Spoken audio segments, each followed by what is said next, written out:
Hey everyone! Today I want to show you how to make an infinitely looping video just like the one in my YouTube shorts. Here's the original video and here's the one that we're going to be making today. I'm going to be using After Effects to make this, which is my main editing software. It is more advanced and also expensive, so if you're looking for a free way to do this, you should check out my other tutorial on how to do an infinite loop using only free apps. But if you do want to use After Effects or are just curious how I made my video, then let's get started. I set up my camera and then I like to make a rough plan of the actions of the film. Important things to know for loop videos: enter and exit frame on two different sides. That way you can be coming in and out forever, and that's what gives it the illusion that it never ends. Now I have it planned out, I change my outfit and start recording. I started in the second, nicer outfit because I find it easier to take makeup off quickly than to put it on.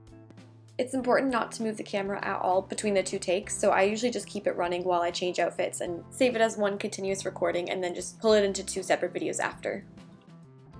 This is what it looks like when I'm done, and I've separated the clips into two separate videos. Okay, in our After Effects project, first thing we're going to do is bring in the footage. I just labeled them before and after because that kind of just makes sense to me. So we're going to make a new composition with it, and we're going to bring both clips in and set the transparency of one of them to 50% so that we can see both at the same time, kind of as little ghost people. And I use this to line it up so that I can see both versions of myself and make sure that they're interacting without crossing over and that all the timing is right. So that actually looks pretty good. Okay, so now I'm going to grab the pen tool up at the top and use it to create a mask around the before me. Masking is just cutting out, basically. So I'm just very quickly going to do this. Doesn't have to be perfect, and I'll just shift the mask over as I move over on the screen so it follows me. Now I can turn the transparency back up to 100. The problem is that, see this harsh line here of the lighting? That makes it very obvious that this is an edit. Basically, our ultimate goal is to smooth that out so you don't see any lines, cuts, edits, anything. So how do I do that? I'll be breaking it down into 4 steps. I'll start out by masking the after me from where I start moving onto the second half of the first clip.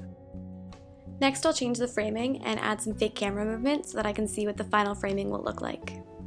Then I cut out the first half of the before clip and paste it onto the second half of the after clip. Finally, I'll add some subtle details to make the transition moment look really smooth. First step of part 1 is masking moving parts. And by that I mean any motion, like this, where there's a hand motion that has really blurry lines. So I'm going to duplicate the after clip and rename the new one to after mask. And then find the spot where the hand motion starts.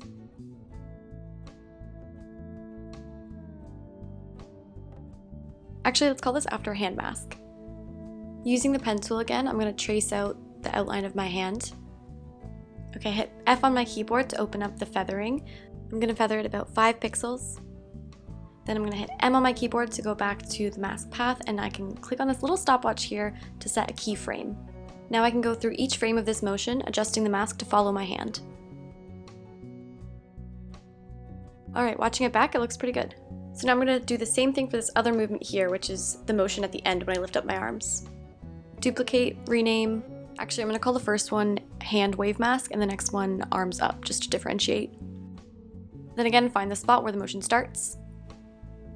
Trim it to just that length. Grab my little pen tool and start tracing, then we'll change the feather to 5, hit the stopwatch to start keyframes, and go through the entire motion. I'm also making a small mask in between my arms so I can just subtract that part out. Once that's done, we'll go on to the next step. Rotoscoping the full body. So I'll duplicate the after clip once again. I'm just going to call this after roto. And trim it to just the size that we want. You want to make sure it starts and ends only at the actual length that you want. So that's starting when I'm in the middle of the screen to when I'm out of frame. Then we're going to double click to open it in a new panel, and there's a handy little tool at the top here called the rotoscope tool. This tool is incredibly smart. It basically masks where you tell it to. So you draw these green lines to tell it what object you want to trace, and it'll draw an automatic mask around it. This is a huge time saver so you don't have to hand mask every little thing. However, it's not a perfect tool, so it has trouble anytime there's not really a hard line that I can easily find. So if there's not a lot of contrast in the color, for example, my shoulder and the background here are very similar grays, it has a difficult time with that. So you really have to go through and make adjustments on those things. Or also, anytime there's a lot of movement, so when I was waving my hand and my arms at the end, that's why I had to do those ones individually, because this tool isn't great for that. I do still have the tedious job of going through frame by frame and making sure it's lined up right, but it's still a lot faster than masking it with individual points would have been. That being said, this still took me about 45 minutes, so I'm just going to skip through and go to the end where we click on the freeze frame button to lock it in. Just as a side note, just ignore what's on the side here with the Lumetri color. I was just playing around with the colors as I was editing, but not important right now. What is important is going to effects and adding Refine Hard Matte to the rotoscope layer. It sounds kind of counterintuitive, but it makes it like a softer edge, so I always add that after rotoscoping. So I'm back in my main composition panel now, and I'm adding the rotoscope in with the hand masked hand and arms. One thing I still need to do is fade the background in as the rotoscope starts, so that there's not a huge jump in the lighting. So I'm going to go in 5 frames from where the rotoscope starts. Grabbing my handy dandy pen tool once again, I'm going to make a new mask over the entire before layer, so as well as the moving mask, now there's a whole one. And I'm going to set a keyframe so the transparency starts at 0% at the beginning of the rotoscope, and then 5 frames in it'll be at 100%. So basically I'm fading in the background of the before clip.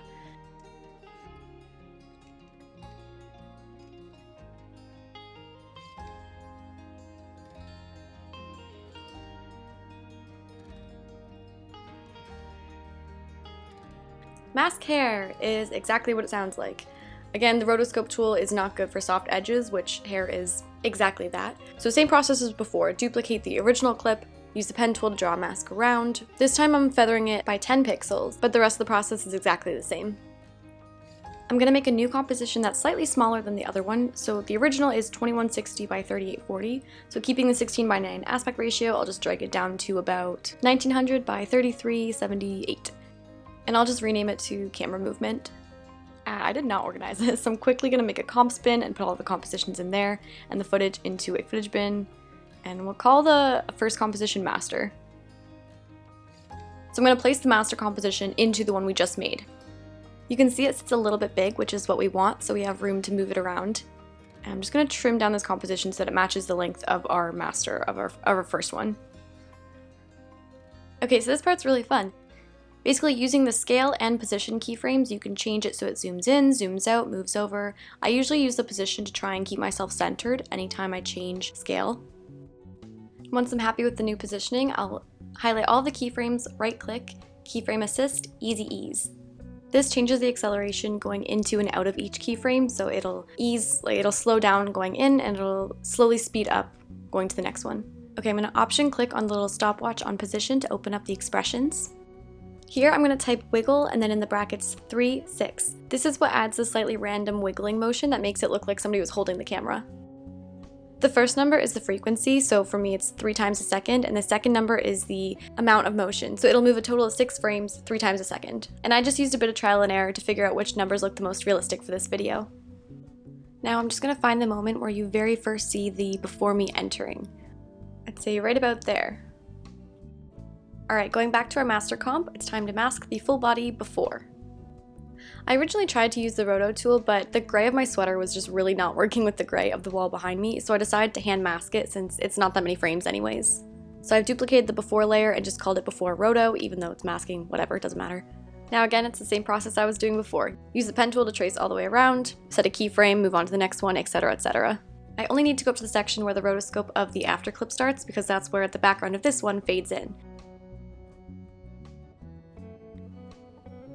Awesome! Looks good. Actually, while I'm here, I'm just going to quickly fix the part between my legs on the after. I wasn't very careful when I was doing the roto, and I missed that, so I'm just going to do a quick mask to fix it. And last, but definitely not least, I'm going to smooth out the actual transition itself so it can look as seamless as possible.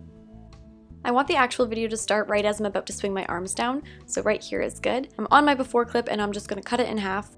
Then I'll select everything, Command A, shift it all over, and bring that clip to the front so it's at the beginning now.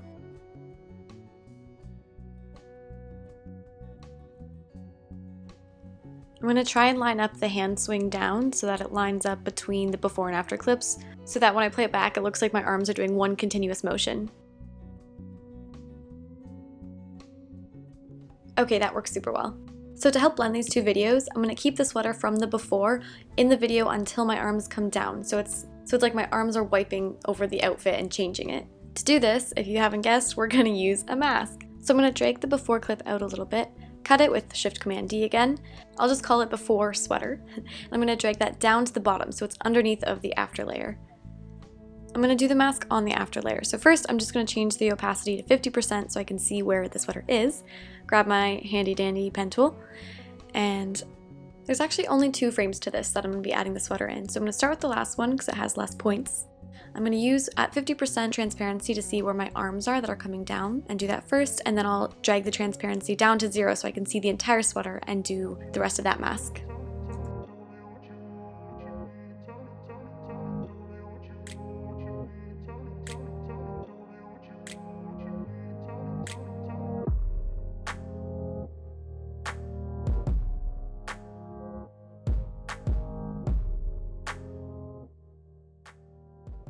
Alright, that looks really smooth. The biggest jump right now is the lighting. Because we're going from the before clip lighting to the after clip lighting directly, it's really a harsh difference. I'm going to fix this with one final mask. Alright, I'm going to take the before clip and make it just the length of the transition, and I'll call it before transition lighting. So we're going to take the transparency, start it at 100, and move it to 0, so that by the time we're transitioned from the before clip all the way to the after, the background has transitioned as well. And I'm just going to delete the masks that were already on it because we're going to make a new one. Alright, grab your pen tool and cut out. This one doesn't have to be nearly as exact, and we're going to feather it a lot.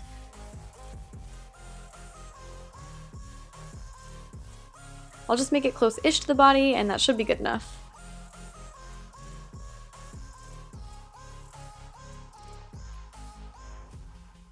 It's already looking a lot better. One thing that's kind of bothering me is that the color of my shorts is like really different between these 2 frames. So I'm just going to add the Lumetri color, which is just basic color correction, and darken the clip with the shorts, which is the after. You want to make sure it's not unnatural where my skin tone or anything is changing color, but that looks fine. And then I'm just going to apply that to all of the other after clips within this project so that it stays consistent throughout.